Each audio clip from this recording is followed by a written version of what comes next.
Welcome to Mission Evolution Radio Show with Gwilda Wiyaka, bringing together today's leading experts to uncover ever-deepening spiritual truths and the latest scientific developments in support of the evolution of humankind. For more information on Mission Evolution Radio with Gwilda Wiyaka, visit www.missionevolution.org. And now, here's the host of Mission Evolution, Miss Gwilda Wiyaka.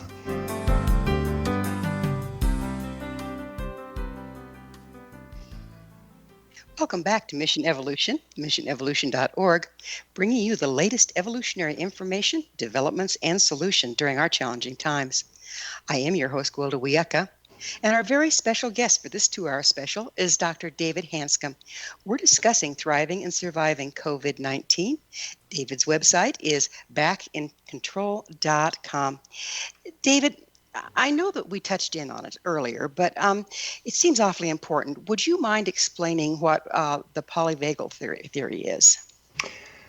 Well, the human organism, actually any living organism, survives by avoiding threat and going towards reward. And the polyvagal theory looks at the vagus nerve, which is the calming part of the autonomic nervous system. So what the autonomic nervous system does is applies the gut, the bladder, the bowel, your heart, and your lungs, controls heart rate, controls your blood vessel dilation, controls how your lungs dilate and constrict. So it's called the autonomic nervous system because it's automatic, it's unconscious. Every bit of it's under unconscious control. Part of the control is the immune system. So under any threat, including viruses, why your autonomic nervous system fires up, the sympathetic nervous system fires up, you have an inflammatory response to kill the virus. So the vagus nerve is the opposite of that, which calms things down. And the polyvagal theory recognizes that it's the development of the advanced part of the vagus nerve that allows your facial muscles to relax, to go from danger to safety, allows us to what's called co-regulate. In other words, if I meet you on the street and you look safe, your muscles relax, my muscles relax, that goes to the vagus nerve. So what it does, it slows down your heart, slows down your breathing, your muscles relax, everything in your body relaxes, including your immune system. So it's the vagus nerve that allows us to interact with each other, to be social.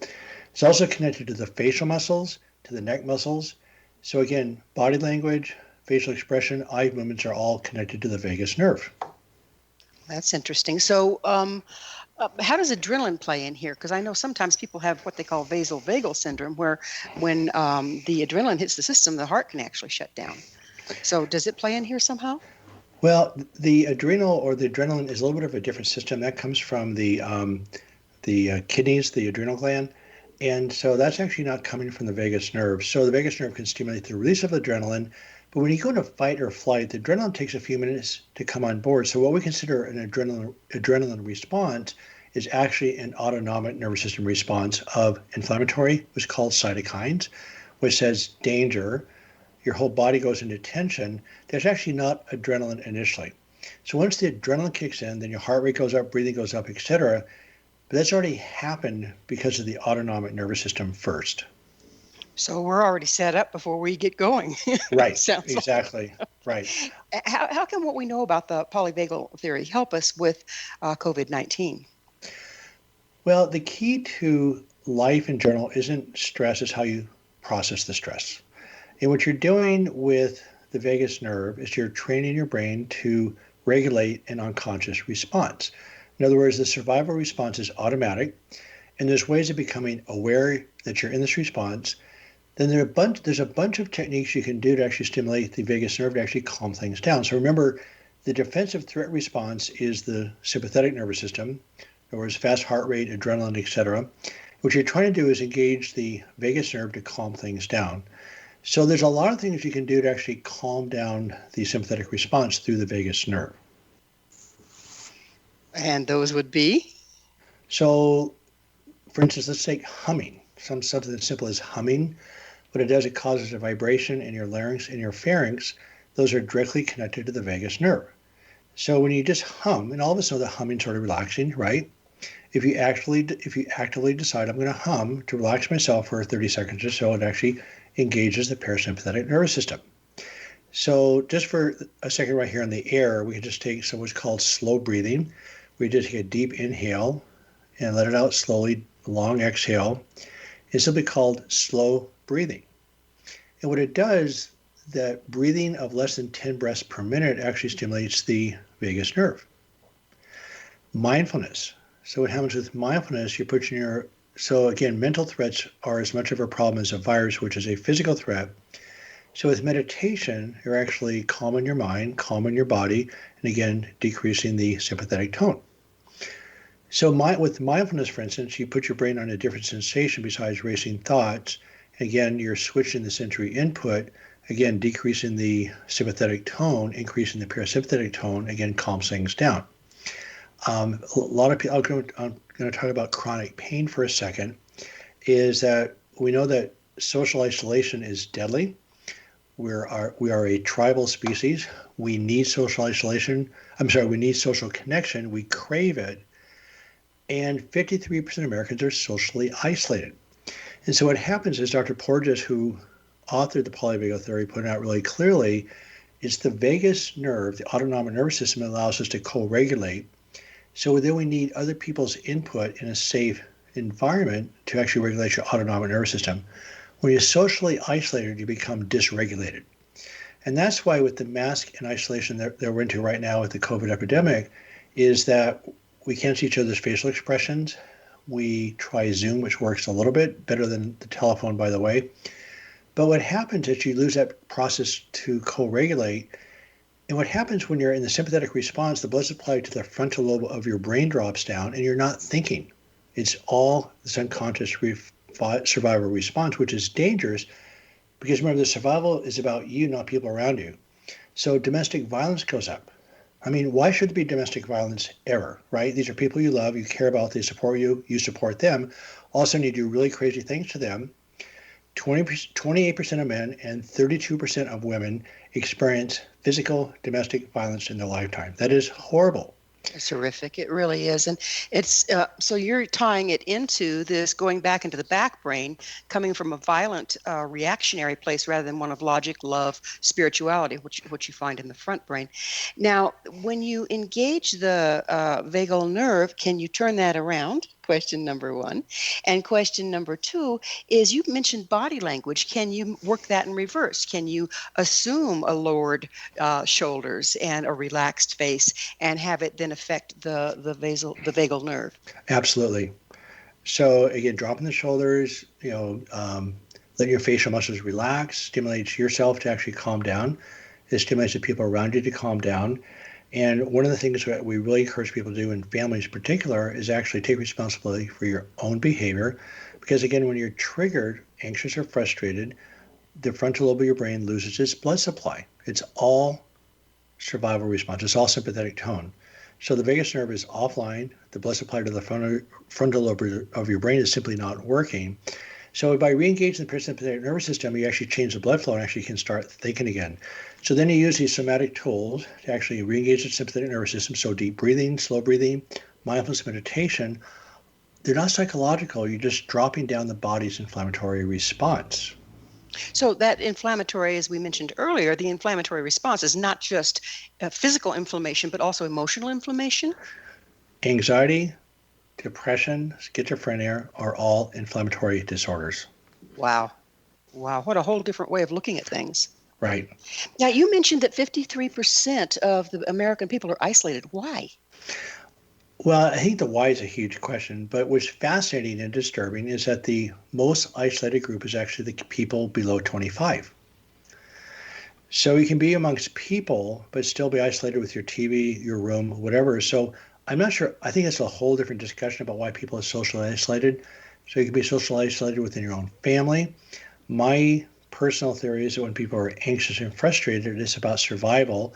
The essence of relationships is awareness.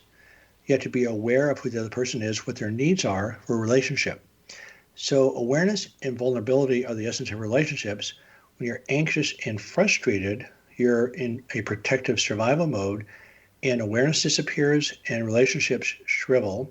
So I think it becomes a catch-22 that people are angry and frustrated, tend to withdraw. And of course, that withdrawal makes that whole process worse. And so you have a horrible cycle going. How much do you think, and we're just about out of time for this segment, but how much do you think our heavy reliance on cell phones and this and that rather than face-to-face communication is starting to play into this? Well, I don't think the cell phone's the problem as much as the texting and the emails and the social media. I think those are a disaster. I think actually talking to people on the phone is actually reasonably functional. You still get tone of voice and tonality, et cetera.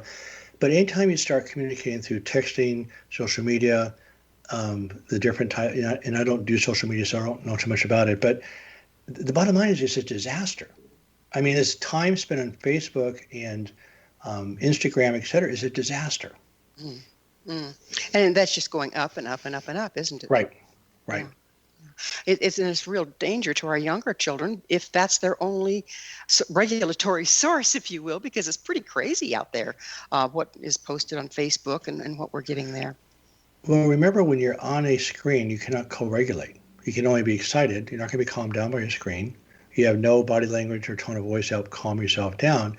But again, like for instance, as far as the parasympathetic nervous system, we'll talk about that after the break, but there's a bunch of ways of truly engaging it, and one of them is not the screen. Absolutely. Well, it is time for that break. Dr. Hanscom and I will return shortly with more leading edge information that you don't want to miss, so you stay right there. You're listening to Mission Evolution, coming to you on the X-Zone Broadcast Network, www.xzbn.net.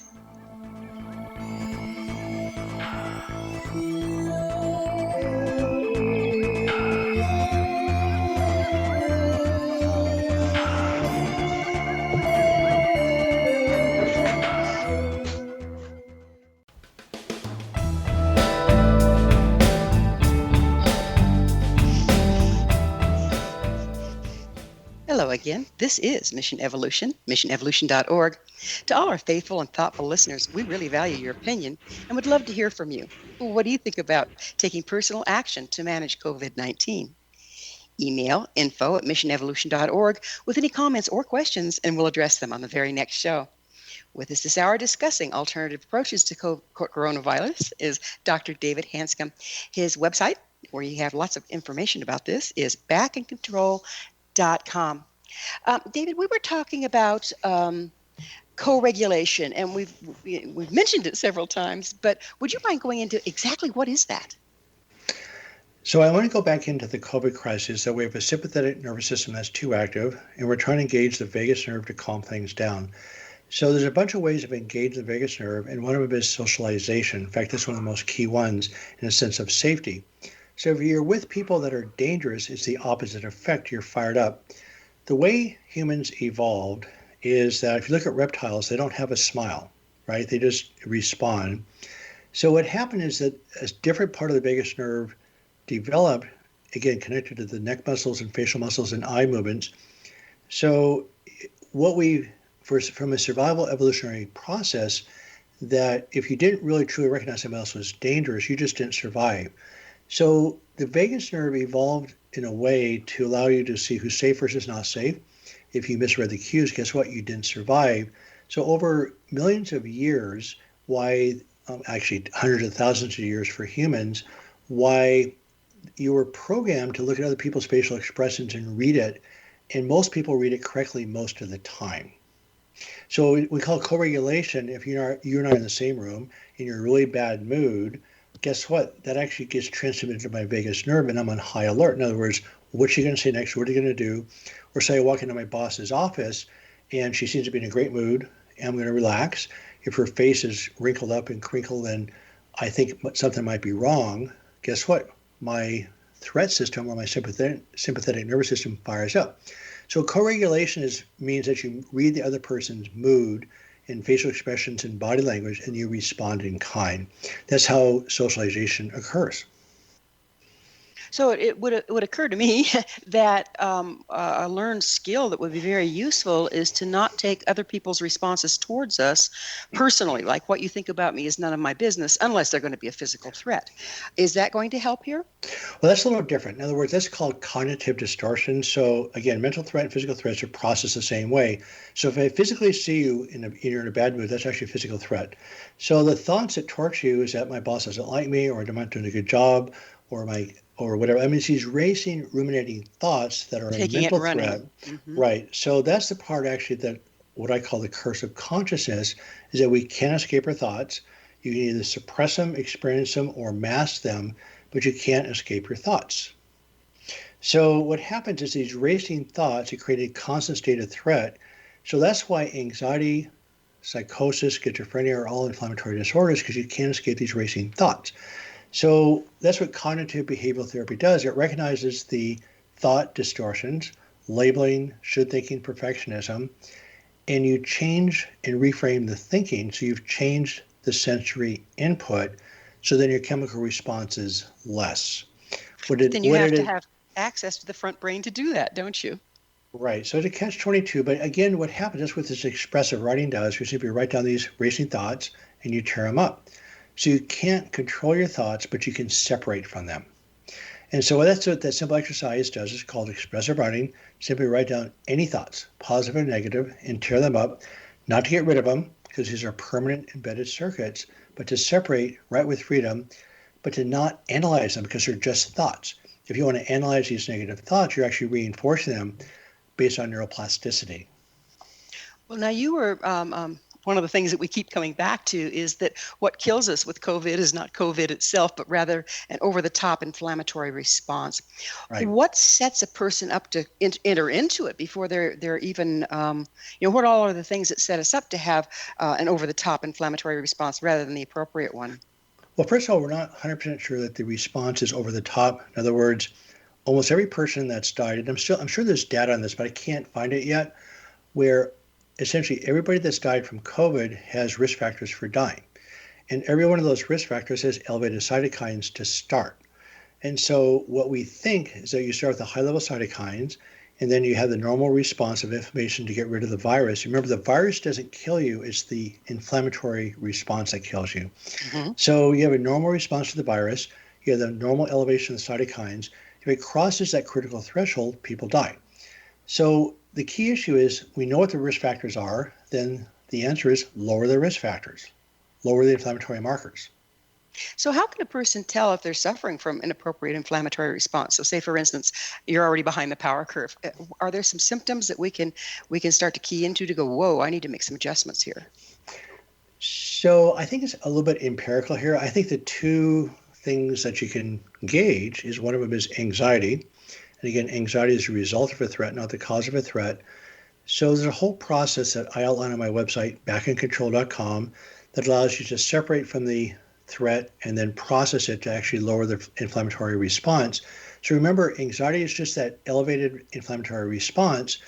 The way you lower anxiety is not talk therapy. You actually use the tools we talked about to lower the inflammatory cytokines. So again, it's a physiological effect, not a psychological effect. So anxiety is a big one. So if you're really anxious, and again, the more appropriate your anxiety, the worse the problem.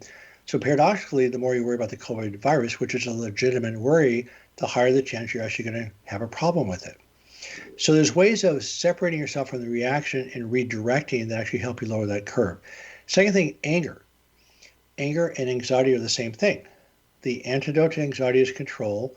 When you lose control, your body has a bigger response and you become angry. So what happens when you're angry and remain that way, your body's on fire. Every person that's healed from chronic pain has actually crossed the anger line with forgiveness. Had a woman this week, 15 years of chronic pain. She finally let go of a situation that's been bugging her for a long time. She was so excited this week because she's pain-free for the first time in 15 years. That's phenomenal. Just phenomenal. And, in Plan B, you state modern medicine has the capacity to halt this pandemic now. Would you please explain that one? Right. So what's happening, and I understand, I don't want to be too critical here, but there's a tendency to look for the big solutions with the big problem.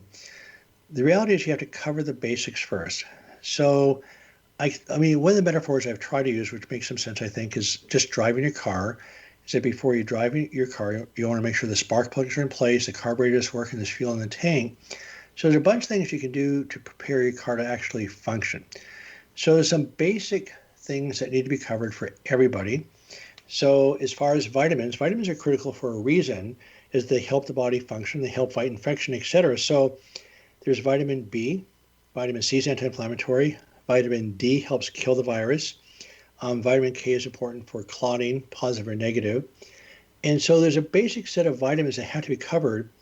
Vitamin D deficiency is the number one vitamin D deficiency in the world, especially in people with dark skin, because the dark skin is competing with sunlight to convert vitamin D into an active form. So there's a very definite vitamin D deficiency in everybody in North America, especially in dark-skinned people. That's one of the reasons that they're dying faster. So covering the vitamins is number one.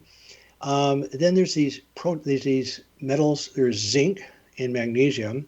Magnesium is required to transport proteins across membranes, and zinc is required for the proteins to actually function. They're called metalloproteins.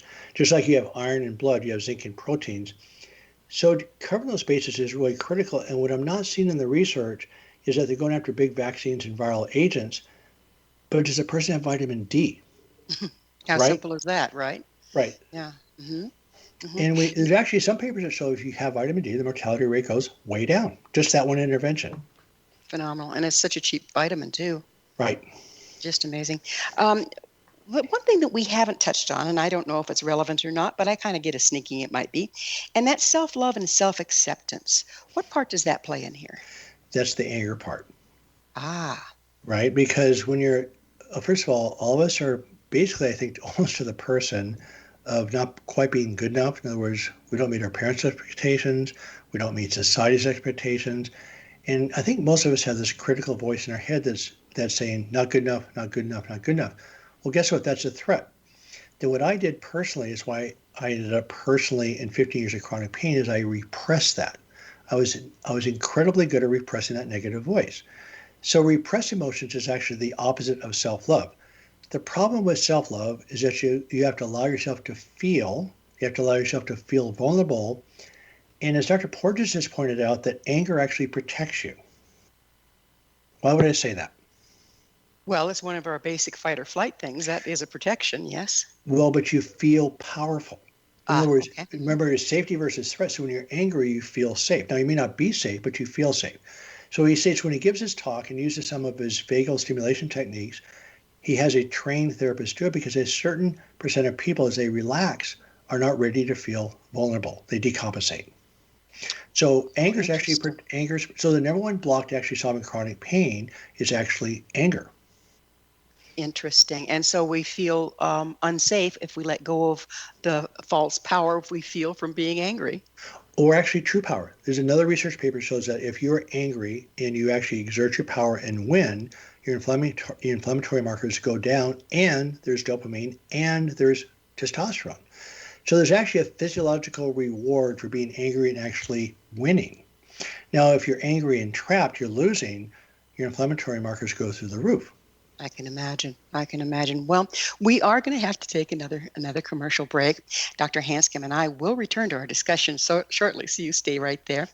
This is Mission Evolution, and we're coming to you on the X-Zone Broadcast Network, www.xzbn.net. We will be back with more groundbreaking information on coronavirus on the other side of this pause.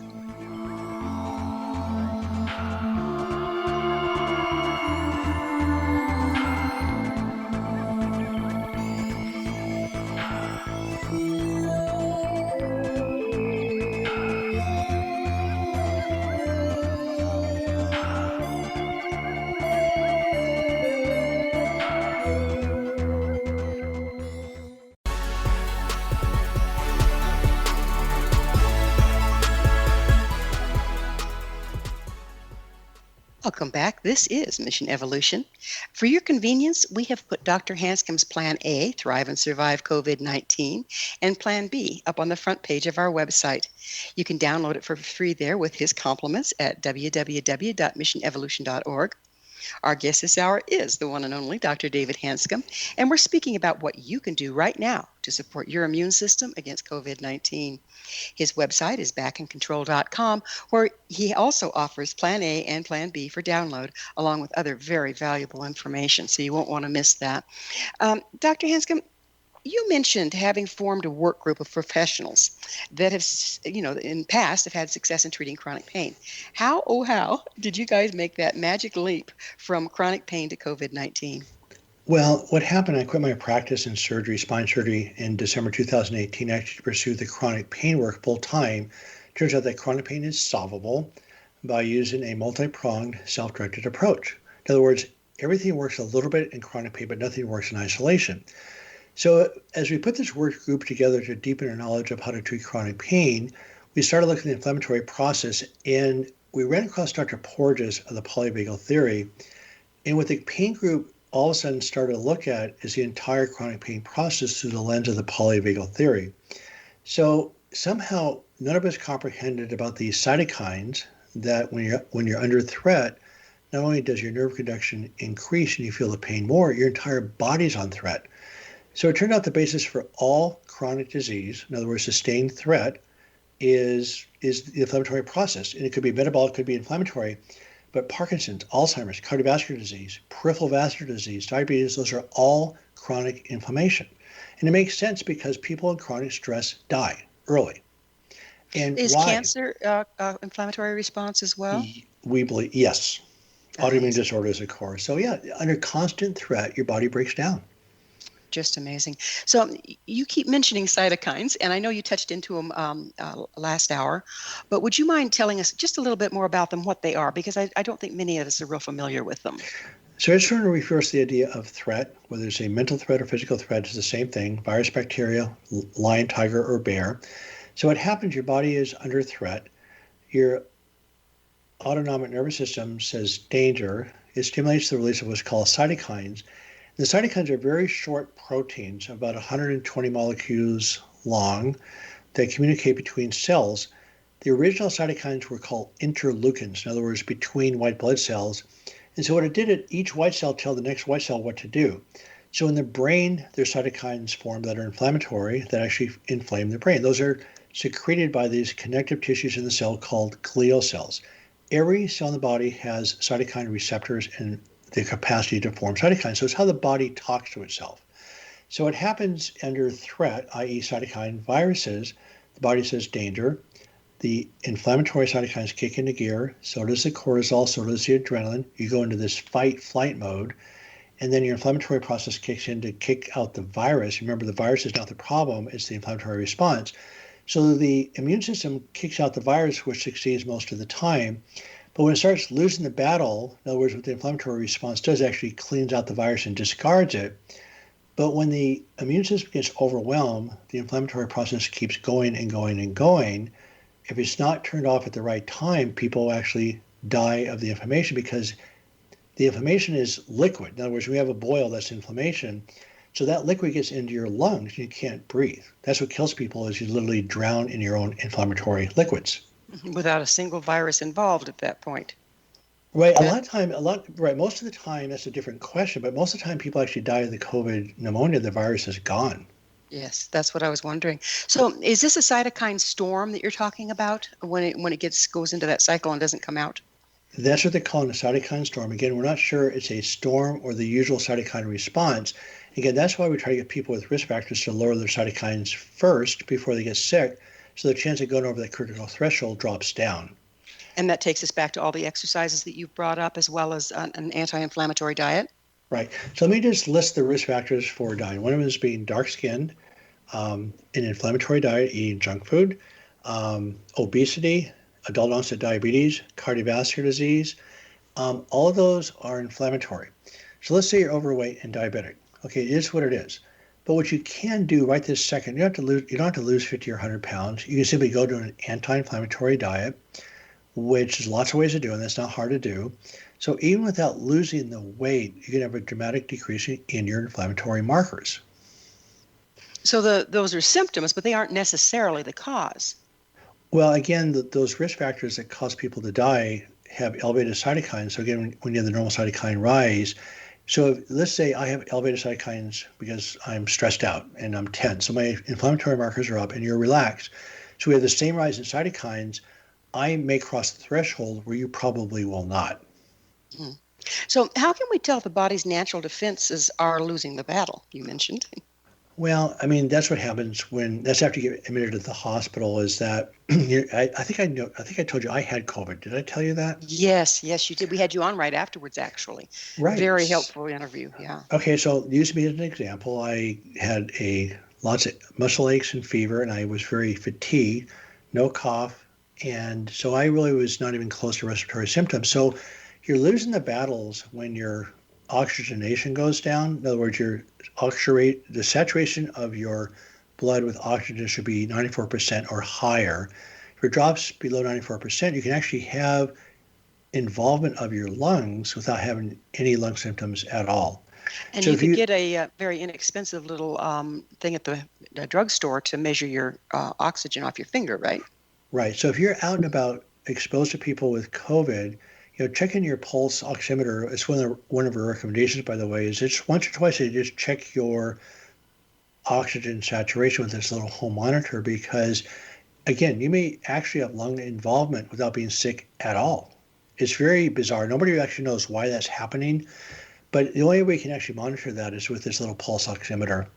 So that also would explain why we have people that are carriers because they don't have any symptoms, but still Correct. they have the virus. Right. So once the body's not able to fight off the disease, what's our next course of action? Well, say you're admitted to the hospital and you're having troubles breathing. Why the next step is let's say, for instance, you have not taken care of yourself. So the first step is to make sure the vitamins are covered, that the magnesium and zinc are covered. And then what you're doing is obviously going to just maintain and watch because you don't want to knock down the sympathetic response too quickly. So again, the first step is just simply to monitor. But what you also want to do, and what you can do actually in the hospital, is actually start engaging the sympathetic tone. So there's the deep breathing exercises we talked about. There's one called alternate nostril breathing. When you breathe through your nose, it increases your levels of oxytocin by 1,500%. So oxytocin is anti-inflammatory. The humming, quiet music, social contact, all those things are really critical to actually engage the parasympathetic nervous system.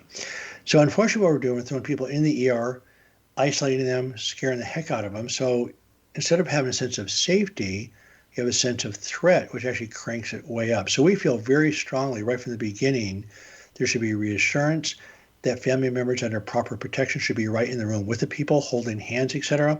Those are really critical things to do to engage the parasympathetic nervous system. It's been so sad because so many people have died alone from this unnecessarily, because I was talking to the biologist and he said it's not difficult to avoid catching it. It's not that difficult. You just have to do the hygiene, the mask, the distancing, but people are dying alone, isolated. And how much of the death is because they're isolated? Absolutely. It's one of our strategies is to get people in the room. So I'm going to say something that's going to be upsetting to you and your audience, but I figured this out a couple of weeks ago, and I'm still going to talk to more people to double check this. But the cytokine storm occurs well after the virus is gone. So let's say you have COVID, you're in the ICU on the respirator. The virus is usually gone between 6 to 14 days, sometimes 21 days, rarely longer. So if a person tests negative for COVID cultures, let's say 3 days in a row, they're not going to catch the virus because they've already had it. They're not going to shed the virus, so people can come in the room without risk. And then the staff actually doesn't even have to put on protective covering because there's no danger of catching the virus. So actually, it doesn't make any sense what we're doing right now of continuing the ongoing protective clothing. First of all, it wears out the staff. I mean, being a physician myself, it's hard to take off the protective gear off and on all day long.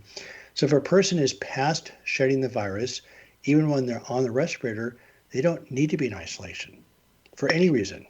Yeah, and it's like everybody's in this fight or flight mode about the protection, and all logic about how to manage it is gone. Correct. So that's actually something I'm going to write about. I'm going to ask some people to double check my thinking, but the virus is gone.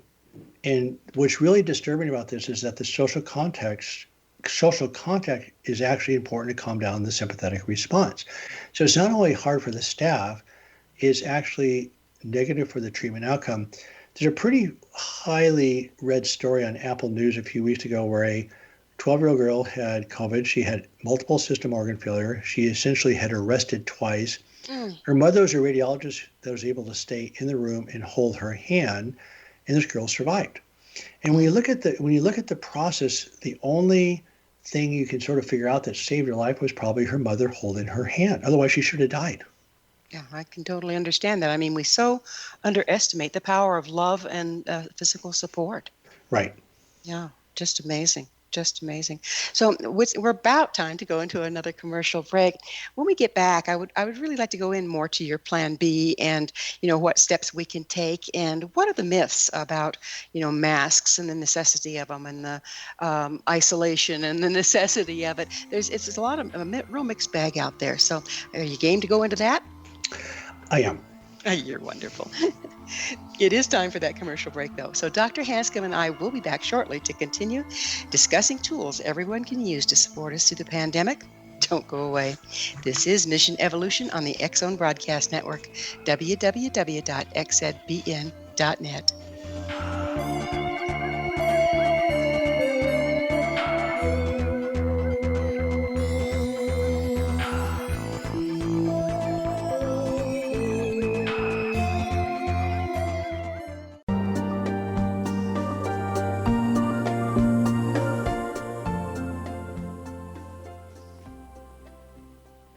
Welcome back. This is Mission Evolution, bringing together gifted people of service to the world. Speaking of gifted people of service, this hour we're sharing thoughts with coronavirus survivor, Dr. David Hanscom. For your convenience, Dr. Hanscom's Plan A and B can be downloaded from the front page of our website, missionevolution.org. His website, which is chock full of great information, including Plan A and Plan B, is backandcontrol.com. And again, those are totally with his compliments. So, Doctor, thank you so much for this amazing provision and all the studying you're doing to help us get through this crisis. No, thank you for allowing me to share. This is great. It's just a wonderful time together. So one of the things that has been coming up that I think is of major concern is there's a lot of reports of people having had the virus, being tested positive, gotten over the virus, testing negative, and catching it again. Have you heard of that? Have you looked into that at all? What does that say about our chance of actually getting immunity? Well, I think in general, the way we solved the HIV crisis, AIDS epidemic, is we figured out how to treat the disease. We never did get a vaccine, right? Mm-hmm. So same thing now is that I think this is a common cold virus that kills people. And we have tried for 50 years to find ways to get immunity against a common cold. We never did it. I think people probably will be able to be reinfected. I have immunity right now, which will last for at least maybe 3 months, maybe 6 months at the most. I have no illusions about next year. I still take the same precautions I would ordinarily take that if I did not have immunity. So it's one of those things that we have to learn how to treat it. Remember, the Plan B, we feel extremely strongly has a high chance of solving the pandemic because people stop dying. So getting the cold is not the problem. It's dying from the cold. That's the problem, right? Exactly. Right. So we're working on the dying part of it. And then once people quit dying of it, then people in a given year, it gets a herd immunity because people get the virus. They're not dying. And what I would love to see, this is a little, probably grandiose in a way, but if you look at the Plan A, in other words, these are 10 different ways to lower your inflammatory cytokines. When people understand that the interventions for their health directly lower their cytokines, improve their immune system, then they may engage. In other words, this speaks to the whole healthcare system where we should be focused on wellness, not illness. So for discussion's sake, if the entire population had no risk factors, we would not have a pandemic. So how is this being received, David? Because, I've worked in medical circles for years, particularly in Boulder, Colorado, and alternative medicine. And if there's one thing I found is there was these two factions. There was the people that were in the old school and very resistant to any kind of new approach, and the people that were fighting against that, trying to get new ideas out there. How is this being received that you're bringing forward? Very well by the physical therapists, by chiropractors, by healers, really well, and not by physicians. And I am not very happy with the medical profession because we have no data. Let's take spine surgery for a second. The success rate of a spine surgery for back pain is 22%. That's not very good. We have no data. There's not one paper that supports the idea that a spine surgery is a good idea. So right now, the medical profession has dozens and dozens of interventions that have no data to back it up. So mainstream medicine actually is way off base. They've literally lost their soul doing procedures that are profitable. And I actually hold the business of medicine largely responsible for this pandemic because, first of all, uneven access to healthcare, number one. Second of all, we're offering treatments that are proven to be ineffective. Third of all, 65% of bankruptcies are from medical bills, but we know before we give the treatment that they aren't going to work. The data says this treatment's not going to work, but we still do it because it's profitable. That is predatory. And so right now we have criminal. So we have people that are under, remember, threat means authoritarianism, poverty, homelessness, those are all threats. So the medical profession, instead of helping people become well, we're actually disabling people and we're actually creating that threat. What do you think we're going to have to do to turn this around? I mean, I know that's a huge question, but this has been a problem for years. And a lot of us have been seeing it for years. And now we're in the middle of a pandemic that we really we need to shift this approach. What do you think it's going to take to do that? Are you talking about the medical profession specifically? I think it's pretty simple. Mm-hmm. Yeah, it's very simple. This is not hard. Okay, so the essence of solving chronic pain and COVID, by the way, is creating safety. Because with safety, you have anti-inflammatory cytokines instead of inflammatory. You have serotonin, dopamine, and oxytocin, which are powerful drugs to regenerate. So as you create safety, you actually help the body heal. The number one place that you need to create safety is the doctor-patient relationship. You have to talk to your patients. Patients need to be heard, not shuttled through giving procedures that don't work. So the number one thing that would change everything was simply pay physicians to talk to their patients and quit paying for procedures that don't work. It's that simple. Honestly, that simple. Well, it seems like while the physicians were busy trying to save lives, the insurance companies took over the practice. Right. Is that playing a part in there as well, that they have to dance around all these rules made by people that weren't even medical people? Well, what's happened, doctors have become laborers or assembly line workers, and we're burning out. And so medicine, by the way, is rather tedious. There's only about 5 or 10 things a given physician recommends. What makes medicine infinitely interesting is the patient. So what causes burnout is simply not talking to the patient. And of course, doctors that are burned out actually don't function very well. So going back to the deal that you want to create a place of safety in the doctor-patient relationship, which means taking time to get to know your patients. So time spent talking should be reimbursed at least 3 or 4 times higher than it is now. Procedures should be knocked down by 2/3 at least, and the ones that don't work should be just off the table. And it's not very hard to figure out. It's all the data is right there. Mm. So from what we've been discussing for the last 2 hours, it would appear that our best line of defense against COVID-19 is to build and maintain a strong immune system. Right. Would you mind recapping the most important steps we as individuals and lay people can take? I just think conceptually, the number one thing that fires up the nervous system is anxiety. And I would look at my whole process and other people like me as anxiety is simply a threatened body, so unit response. And so I think that the essence of our society not thriving right now is the fact that we have not figured out anxiety. We treat it psychologically, not physiologically. So truly understand how the body responds as a unit, how anxiety is a reflection of that threat response. And then when you're under sustained threat, everybody's solution is going to be different. It's a learned skill. For instance, chronic pain is completely solvable, not one to be managed. And if each person takes full responsibility for their own knowledge and implementing the correct tools, it's game on. I think that's one place that we've gone wrong is we've dumped in the laps of our poor doctors the responsibility for our health care when indeed we are doing everything that we can against it. Correct. Eating junk food, being sedient, Right. being stressed out, not being responsible for our own emotional realm. It Right. all goes back to self-responsibility, doesn't it? Yes, that is it. Well, behind every dark cloud and all of that, what do you see as the potential hidden gifts of COVID-19 crisis? Well, I do think that it's going to, if somehow we can flip gears from an illness model to a wellness model of medical care, that would be huge. I think truly addressing the social inequities. In other words, I say that, look, stress isn't the problem, it's a reaction to the stress. But I want to deeply honor the people who are in poverty, who have no homes, no education, no opportunity. Those are deal breakers. In other words, I can do expensive writing, all sorts of interventions, but if you don't have a roof over your head, that's a problem. So that's a threat, right? Poverty is a threat. So there's some societal changes that have to take place. So understanding the police brutality issue, the rights of people with dark skin, even any particular minority. I think those societal changes can be forced to happen. That's a huge plus. I think the medical profession has to flip gears into a wellness model instead of illness model. It is not sustainable. We have to get off of employer-based healthcare. I think most physicians actually think that now. But right now we have to have every human being have equal access to health. That will be the positive if we get through this intact. I'm hoping that it shakes it up enough. I mean, our systems are stressed to the absolute max, and it seems to me that that's when the most creative change can happen. So I'm hoping your vision comes true for sure. I really do. So in closing, what would you like to share with Mission Evolution's worldwide audience about thriving and surviving COVID-19?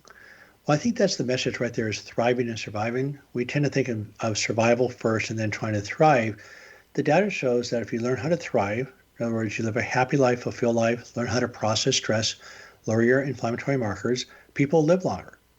And so really it's thrive first, and then you'll survive much longer and enjoy your life. Enjoying life is the key, isn't it? I mean, we aren't here for a long time. No. But can we be here for a good one, right? Right. Absolutely. Yeah. So would you mind sharing with our audience where they can find all your wonderful information and what all you have there? So the resources I would recommend starting with, I have a website called backincontrol.com, one word, backincontrol.com. On the bottom left, you'll see a place to download PDFs, and you'll see the spot to download Plan A, which is what you can do before you get sick to prevent the problem.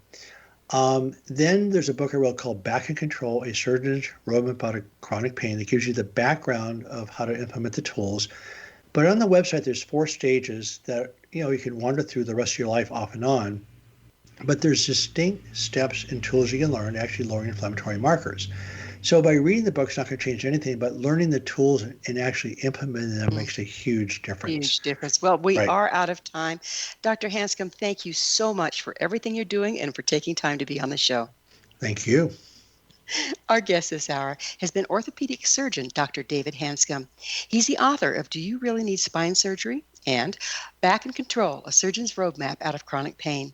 Dr. Hanscom, a survivor of COVID-19 himself, has been working with 20 other professionals researching alternative approaches to the disease. His website, backincontrol.com.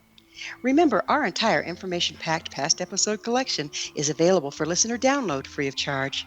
Visit our archives at www.missionevolution.org for our ever-growing selection of guests and topics. This has been Mission Evolution with Gwilda Wiyaka on the X-Zone Broadcast Network, www.xzbn.net. Join us next time as this mission continues, bringing information, resource, and support to our evolving world.